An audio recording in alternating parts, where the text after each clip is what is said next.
네, 안녕하세요. 반갑습니다. 주말 어떻게 잘 보내셨나 모르겠지만, 일단은 지금 실리콘밸리 은행의 파산 관련해서 조금 생각을 정리해서 공유할 필요가 있다고 생각을 했고요. 급격하게 이루어진 파산 선고가 이제 내일 있을 연준 회의에 어떤 결과로 이어질지도 살펴봐야 될 것 같고요. 연준의 긴급 회의라고 하지만, 사실 이런 회의는 좀 자주 있었기 때문에 그 자체로 의미를 두기보다는 어떤 내용으로 어떤 스탠스를 유지할지를 좀 살펴보는 게 좋을 것 같습니다. 은행의 파산이라는 점에서 시스템 위기로 확대될 수 있는지를 좀 예의주시해야 될 게 필요하다고 보는데요.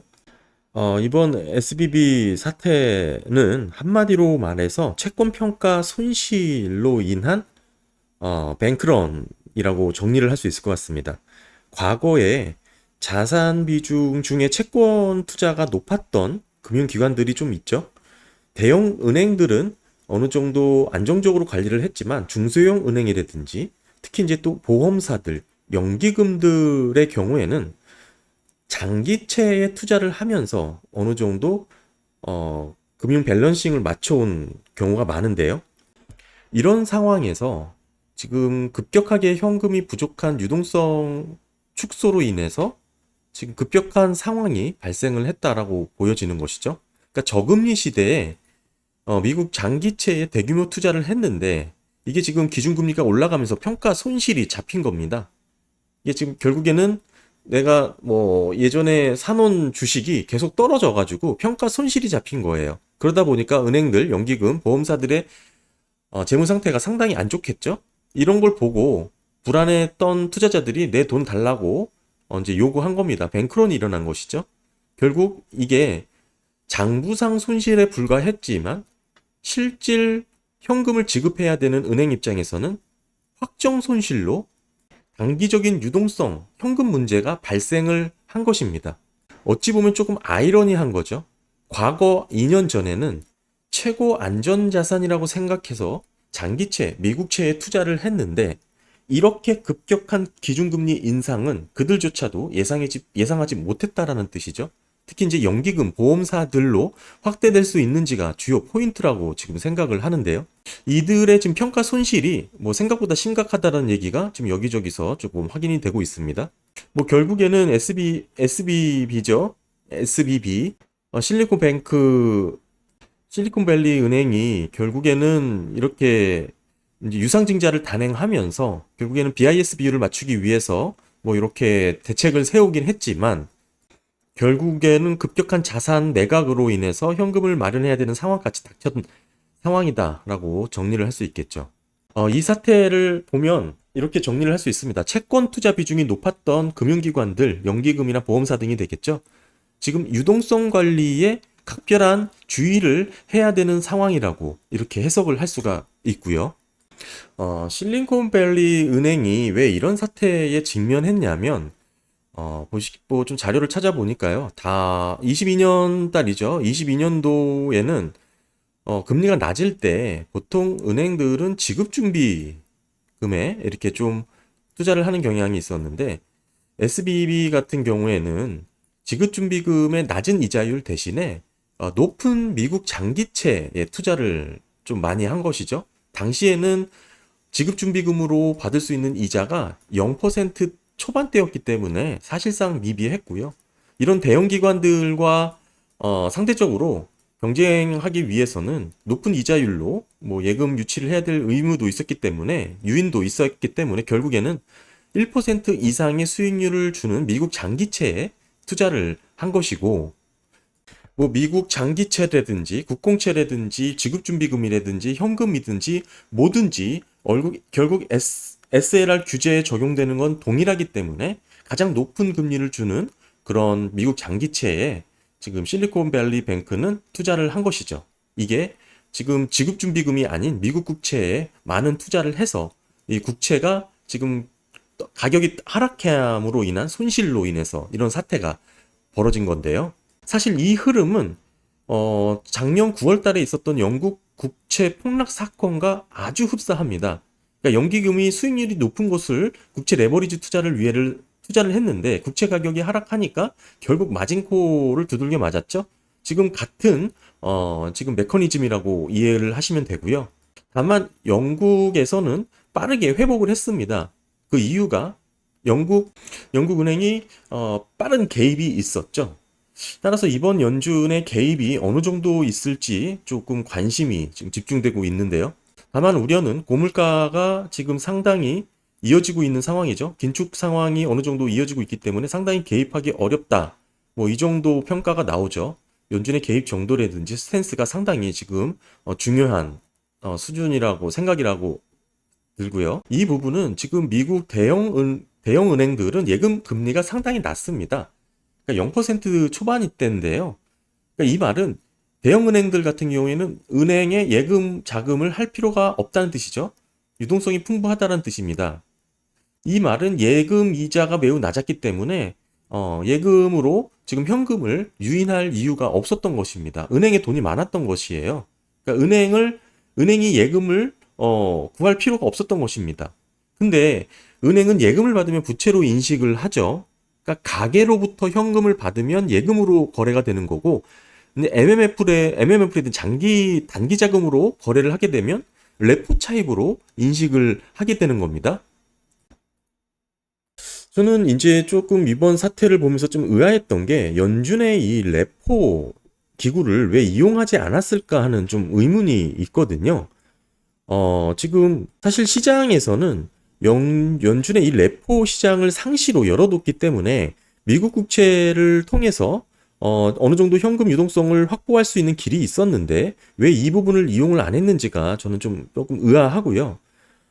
당시 최근 시장에서의 분위기는 대형은행을 제외한 중소형 은행이나 금융기관은 이런 연준의 레포 상시기구 이용을 좀 꺼린다고 합니다. 이유는 지급준비금과 관련된 부정적인 인상을 연준한테 이제 심어줄 수 있다라는 이유긴 한데요. 뭐 이런 얘기는 일부 은행들이 뭐 해당 기구를 통해서 차입을 하게 되면 이 레포 기구를 이용해서 차입을 하게 되면 금융기관으로부터 뭐 여러 가지 뭐 조사라든지 뭐 신호 문제가 있다는 우려로 낙인이 찍힐 수 있다. 뭐 이렇게 해석을 하기도 하는 거죠. 그럼에도 중소형 금융기관들이 유동성 압박이 당장 심한데도 이용을 하지 못했다라는 것은 저는 개인적으로는 이렇게 이용하지 못할 만한 특별한 사정이 있었다.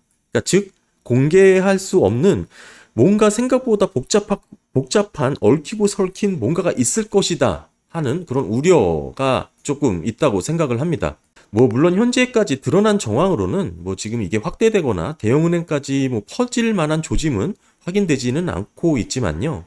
좀 확인해서 함께 비교해 보면 좋을 게 지금 은행 같은 기관들이 단기 거래에서는 콜 시장을 많이 이용을 하죠. 근데 지금 콜보다는 조금 더 규모가 큰 게 이제 레포 시장입니다. 단기 금융 시장이죠. 여기는 은행뿐만 아니라 금융기관 다양한 기관들이 참여를 하는데 은행이 레포 차입이 이제 줄었죠. 이런 곧 지급준비금의 감소로 이렇게 이어지는 것인데요. 그러니까 은행들은 레포 차입 거래가 줄면서 단기금융, MMF들은 대출할 곳을 찾아서 연준에 영레포로 자금이 쏠린 겁니다. 당연한 흐름이겠죠. 그러니까 이런 진행되는 어찌 보면 순서를 좀 생략을 해보면 이 지급준비금의 감소는 영레포의 증가와 동일하다라고 해석을 할 수가 있고요. 그런 의미에서 지금 지급준비금이 2조 달러죠? 지금 앞자리가 바뀌었습니다. 계속 3조, 가장 높았을 때는 4조 달러를 기록을 했다가 계속되는 긴축으로 인해서 3조, 지금은 뭐 비슷하긴 하지만 앞자리가 크게 의미 있게 바뀌었고요. 제가 생각하기에는 연준의 최종 목표는 은행들의 지급준비금이 2조 5천억 달러 수준까지는 목표로 하고 있는 것으로 뭐 공공연하게 확인이 되고 있죠. 그 한계가 이제 거의 다다랐다라고 해석을 할 수 있는 부분이고, 특히 지금 지급준비금이 이제 줄어드는 상황에서 놓고 봤을 때는 통화량은 그렇게 큰 변화는 없습니다. 따라서 통화량을 제외한 영레포의 증가라든지 미국 재무부 TGA 계좌의 증가 여부를 함께 비교를 해보면 좋습니다. 지금 영레포 같은 경우는 채도 한도까지 대부분 빠르게 소진이 되고 있는 상황이라 늘 뭐 한계치까지 늘고 있다, 증가하고 있다라고 볼 수가 있고, 그렇다면 TGA 계좌 잔고가 얼마나 빠르게 늘 수 있는지, 세금 유입이 급격하게 늘어나게 되면 상대적으로 지급준비금이 빠르게 감소하겠죠? 이 뜻은 은행들의 유동성이 되게 취약해질 수 있다라는 뜻입니다. 단기적이든 장기적이든. 그 말은 갑작스러운 금융권의 유동성 취약성은 지금과 같은 다양한 금융기관들의 이런 사태로 확대될 수 있기 때문에 좀 예의주시해야 된다라고 좀 보여지고요. 제가 제게 쭉 중간중간 다 설명을 다 충분히 드리진 못했지만 제가 드리고 싶은 말은 긴축 정책의 마무리 국면이지 않을까 싶은 그런 생각을 많이 하게 된 주말이었습니다. 제가 지난 영상에서는 코로나 2020년 3월 초창기 코로나 위기 때 미국 국채 시장에 발생했던 패닉셀에 대한 부분을 살펴봤죠. 당시는 그 시장이 팽배했던 극도의 불안감으로 누구나 이제 현금 확보를 원했고 단기적인 유동성이 부족해지자 최우량 채권이라고 볼 수 있는 미국 국채까지 투매 사태가 벌어졌던 것인데요. 이 부분이 결국에는 급격한 지급준비금이 축소되는 상황이 나타나면 유사하게도 지금 벌어질 수 있다라고 좀 보고 있는 거죠. 그래서 지금 지급준비금의 이런 감소 현상은 연준의 목표기도 하지만 이는 더불어서 중소형 은행들이 생각보다 유동성에 대한 어려움을 겪고 있을 만한 수준에 진입했다라고 저는 해석을 하고요. 그도 그럴 것이 매달 약 950억 달러 수준의 양적 긴축을 하고 있죠. 자산을 줄이고 있으면서 연준이 자산을 줄인다는 얘기는 만기된 채권을 재연장하지 않는다는 뜻입니다. 재매입하지 않는다는 뜻이에요. 어찌됐든 지금 게다가 세금이 들어오는 분기가 겹쳐서 TJ 잔고가 급격하게 또 늘어나는 TJ 잔고가 급격하게 늘어나는 상황이 발생을 하면 어찌됐든 지급준비금이 빠르게 감소하는 모습으로 나올 텐데 이게 맞물리게 되면 영국 국채 사태 같은 급격한 국채 시장의 혼란도 충분히 예상해 볼 수 있습니다. 이 뜻은 연준이 고민이 한 차원 더 깊어졌다라는 뜻이죠. 시장 금리에 대한 미국 10년물 국채 금리에 대한 안정성을 확보를 해야 되는 연준의 입장에서는 당장 금리를 내릴 수만도 없는 그런 경기와 맞물려서 결국에는 이 상설 기구죠. 이 레포 기구를 통해서 어느 정도 직접적인 금융시장의 안정성을 꾀할 것으로 예상이 되는데 앞으로 이 부분을 조금 들여다보면 좋겠죠. 사실상 이 의미는 뭐라 그럴까요? 연준의 레포 시장 개입이 본격화되고 활성화된다는 의미는 결국에는 피벗에 대한 기대감도 더 가까워졌다라고도 해석할 수 있는 여지니까요. 이 부분을 조금 더 잘 살펴보면 의미가 있을 것 같습니다. 결국에는 연준이 지금 테이퍼링과 지금 긴축 정책을 유지하기 전부터 계속해서 언급했던 상시 레포 기구에 대한 기능, 한마디로 위기시 안전장치로 활용하겠다라는 정책 중에 하나였죠.